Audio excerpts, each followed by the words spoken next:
Hello everyone, welcome to all of you in exam guru. दोस्तों, आज 1 फरवरी 2024 को यूपी पुलिस में असिस्टेंट ऑपरेटर का एग्जाम कंडक्ट करवाया गया और आज के पेपर में पूछे गए जीके, साइंस एंड मैथ्स के जितने भी क्वेश्चंस आए थे उन सभी का सॉल्यूशन मैं आपको इस वीडियो में करवाऊंगा। अगर आपका एग्जाम आगे आने वाले शिफ्टों में है या फिर आप 2024 में यूपी पुलिस कांस्टेबल का भी एग्जाम देने जा रहे हो तो इस वीडियो को जरूर देखना।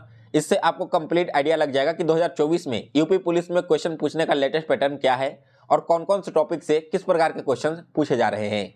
साथ ही में दोस्तों, अगर आप इन सारे क्वेश्चंस का पीडीएफ डाउनलोड करना चाहते हैं तो इसका पीडीएफ मैं अपने टेलीग्राम ग्रुप एग्जाम ग्रुप पर अपलोड कर दूंगा और उसका लिंक आपको इसी वीडियो के डिस्क्रिप्शन बॉक्स में मिल जाएगा। साथ में दोस्तों, अगर आपने अभी तक एग्जाम गुरु चैनल को सब्सक्राइब नहीं किया है तो चैनल सब्सक्राइब कर इसका बेल नोटिफिकेशन को ऑन कर लें ताकि जैसे ही मैं नेक्स्ट शिफ्ट का एनालिसिस वीडियो अपलोड करूं तो उसका भी नोटिफिकेशन आप तक सबसे पहले पहुंच जाए। चलिए दोस्तों, अब आज का वीडियो स्टार्ट करते हैं। सो गाइज, ये रहा आज का क्वेश्चन। सबसे पहला जो क्वेश्चन पूछा गया था दोस्तों वो था कि विसर्जन शब्द का विलोम शब्द क्या होगा। तो देखिए, आप इसे खुद के सेंस से भी समझ सकते हो। जैसे ही आप कोई पूजा पाठ करते हो तो उसमें सबसे अंतिम विधि क्या होती है? विसर्जन करने की, और सबसे प्रथम विधि होता है आवाहन करने का। तो विसर्जन का विलोम शब्द हो जाएगा आवाहन।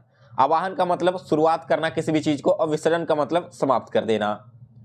फिर इसके बाद सेकंड क्वेश्चन पूछा गया था कि प्रथम प्राकृतिक भाषा का नाम बताइए। तो दोस्तों, इस क्वेश्चन का राइट आंसर है पाली भाषा।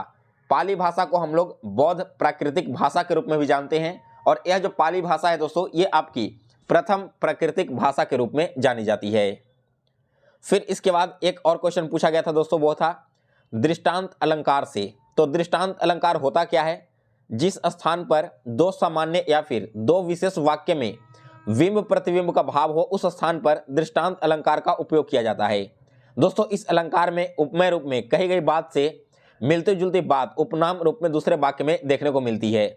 जैसे एक एग्जाम्पल के थ्रू समझिए, एक म्यान में दो तलवारें कभी नहीं रह सकती, किसी और पर प्रेमी नारियां पति का क्या सह सकती है।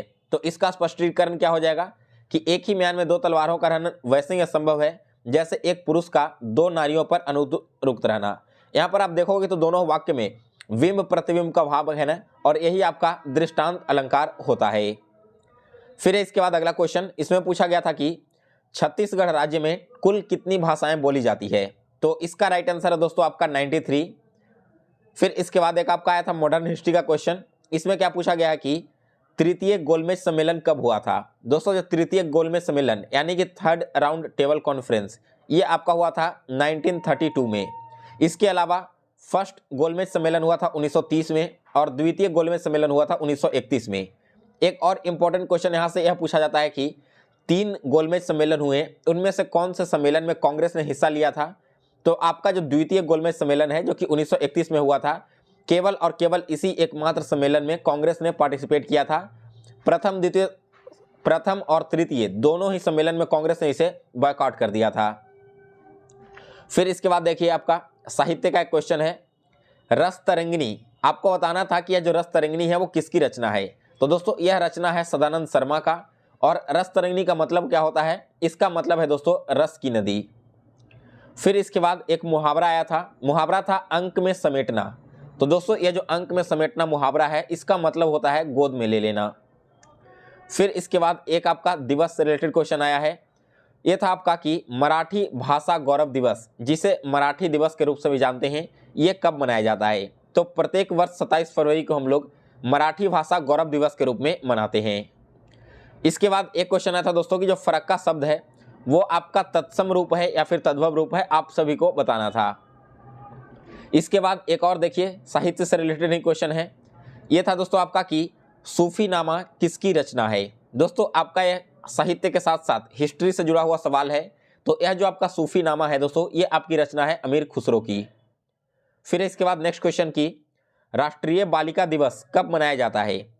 इंपॉर्टेंट दिवस से रिलेटेड आपके बहुत सारे क्वेश्चंस आज के शिफ्ट में पूछे गए हैं। तो जिनका भी एग्जाम आगे आने वाले दिनों में है, एक बार आप जनवरी से लेकर दिसंबर तक जितने भी इंपॉर्टेंट डेज हैं वो सारे गो थ्रू कर लेना, क्योंकि आपके एग्जाम में भी इस टॉपिक से रिलेटेड क्वेश्चन देखने को मिलेगा। सबसे पहले राष्ट्रीय बालिका दिवस। तो दोस्तों, प्रत्येक साल 24 जनवरी को हम लोग राष्ट्रीय बालिका दिवस के रूप में मनाते हैं। इसके बाद क्वेश्चन आया था दोस्तों कि विश्व खाद्य दिवस कब मनाते हैं। तो दोस्तों, यह मनाया जाता है आपका 16 अक्टूबर को प्रत्येक वर्ष। और एक और पूछा था विश्व विकलांगता दिवस? तो दोस्तों विश्व विकलांगता दिवस 3 दिसंबर को प्रत्येक वर्ष मनाया जाता है। फिर इसके बाद अगला क्वेश्चन है कि राष्ट्रीय पुलिस आयोग की स्थापना कब हुई थी? इसकी स्थापना हुई थी दोस्तों 1977 में। इसके बाद एक आपका फिजिक्स का क्वेश्चन था जिसमें जेनर डायोड से रिलेटेड क्वेश्चन पूछा गया था।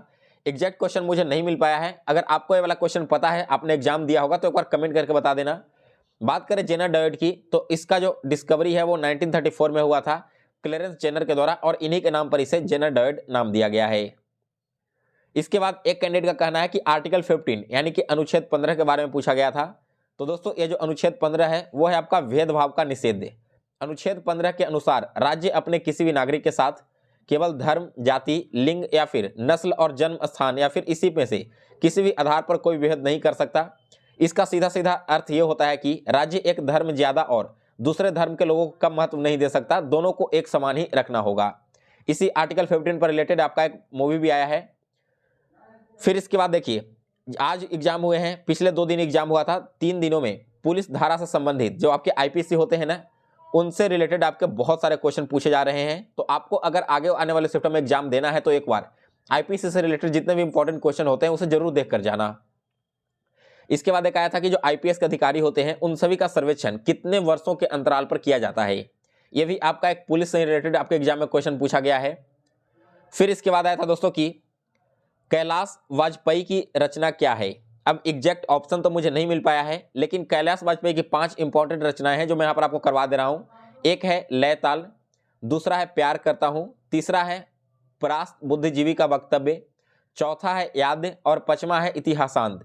तो हो सकता है कि इन्हीं 5 में से कोई एक ऑप्शन आपके एग्जाम में दे दिया गया होगा। इसके बाद रामविलास शर्मा से रिलेटेड पूछा गया था कि उनको कौन सा साहित्य अकादमी पुरस्कार मिला है। तो देखिए 1970 में 1970 में डॉक्टर रामविलास शर्मा को उनकी एक कृति थी जिसका नाम था निर्ला की साहित्य साधना, इसके लिए उन्हें साहित्य अकादमी पुरस्कार से सम्मानित किया गया है। फिर इसके बाद अगला क्वेश्चन दाब का मात्रक पूछा गया था। इससे पहले आपने देखा होगा कि पिछले 2 दिनों में एसआई यूनिट पूछा गया है, लेकिन आज आपके जो क्वेश्चन आए हैं दोस्तों वो आपका डायमेंशन से रिलेटेड है। तो दोस्तों दाब का मात्रक क्या हो जाएगा? दाब का मात्रक है m⁻⁻1, l⁻⁻1 एंड t⁻⁻2। इसके अलावा आपके फोर्स वगैरह हो गए, एक्सेलरेशन हो गया, इतने और भी जितने आपकी क्वांटिटी है, इन सभी का डायमेंशन एंड एसआई यूनिट दोनों आप लोग याद कर लेना, आपके एग्जाम में इससे रिलेटेड क्वेश्चन पूछा जाएगा। इसके बाद देखिए दोस्तों आपके मैथ्स में एक आया था कि सीआई और एसआई का डिफरेंस दे दिया गया था, कंपाउंड इंटरेस्ट और सिंपल इंटरेस्ट का, और यहाँ पर आपसे रेट ऑफ इंटरेस्ट पूछा था 2 सालों के लिए यहाँ पर दिया गया था। तो इसका आप सभी को फॉर्मूला पता है, P × R² / 100 का स्क्वायर इक्वल टू यहाँ पर आपका डिफरेंस हो जाता है। तो डिफरेंस पुट कर देते, यहाँ पर प्रिंसिपल रख देते, 100 को यहाँ पर स्क्वायर कर देते तो आपका R² का वैल्यू निकल कर चला आता। इसके अलावा दोस्तों profit and loss and area से आपके क्वेश्चन पूछे गए हैं। एक आपका सिलेंडर से क्वेश्चन आया था जहां पर आपके टोटल सरफेस एरिया दे दिए गए थे, यहाँ पर हाइट दे दिया गया था। तो यहाँ पर आप इन दोनों का यूज करके रेडियस फाइंड कर लेते और फिर इसी के अनुसार से इसका वॉल्यूम पूछा गया था कि सिलेंडर का वॉल्यूम क्या होगा। तो देखिए मेंसुरेशन के जितने भी क्वेश्चन आपके एग्जाम में आ रहे हैं वो सारे के सारे डायरेक्ट क्वेश्चन हैं। अगर आपको सारे फॉर्मूलेज याद होंगे तो बहुत ही आसानी से उनके क्वेश्चन को आप सॉल्व कर सकते हो। बाकी दोस्तों बात करते हैं रीजनिंग की। तो रीजनिंग में आपका ऑड वन आउट से रिलेटेड 2 क्वेश्चन पूछा गया है। एक आपका ब्लड रिलेशन का क्वेश्चन आया था, ब्लड रिलेशन का क्वेश्चन काफी इजी लेवल का पूछा गया है। एक छोटा सा सीटिंग अरेंजमेंट था। तो आपके जो एसएससी के जितने भी टॉपिक्स हैं सिलेबस में 10 से 12 टॉपिक्स, उन सभी टॉपिक्स को टच करके आपके एग्जाम में एक एक क्वेश्चन पूछ लिया जा रहा है। सो गाइज ये था आज का पेपर का ओवरऑल रिव्यू। अगर आपने एग्जाम दिया है तो एक बार कमेंट कर देना कि आपके सेक्शन वाइज अटेम्प्ट कितने हैं, और अगर कोई क्वेश्चन याद है तो वो भी आप मुझे कमेंट कर देना। बाकी जैसे ही अगले शिफ्ट का एग्जाम और नेक्स्ट डे का एग्जाम समाप्त होगा तो उसका भी एनालिसिस मैं आपको इसी प्रकार से चैनल पर अपलोड कर दूंगा। आज के इन क्वेश्चंस का पीडीएफ आप लोग डाउनलोड कर लेना, मैं इसका स्क्रीनशॉट बना करके एक पीडीएफ बना दूंगा और वो पीडीएफ अपने टेलीग्राम ग्रुप पर डाल दूंगा। टेलीग्राम ग्रुप का नाम है दोस्तों एग्जाम गुरु। अगर लिंक वर्क नहीं करे तो डायरेक्ट टेलीग्राम में जाकर सर्च करना EXAAM गुरु, और यहाँ पर आपको मेरा लगभग 5000 सब्सक्राइबर वाला एक टेलीग्राम ग्रुप मिल जाएगा, उसे ज्वाइन कर लेना। लास्ट डे जो आपका एग्जाम हुआ था उसका भी मैंने कंप्लीट पीडीएफ बना करके उसी ग्रुप में ऐड कर दिया है। सो गाइज फिलहाल इस वीडियो में बस इतना ही। अगर आपको आज का वीडियो पसंद आया हो तो इसे लाइक करें और शेयर करें।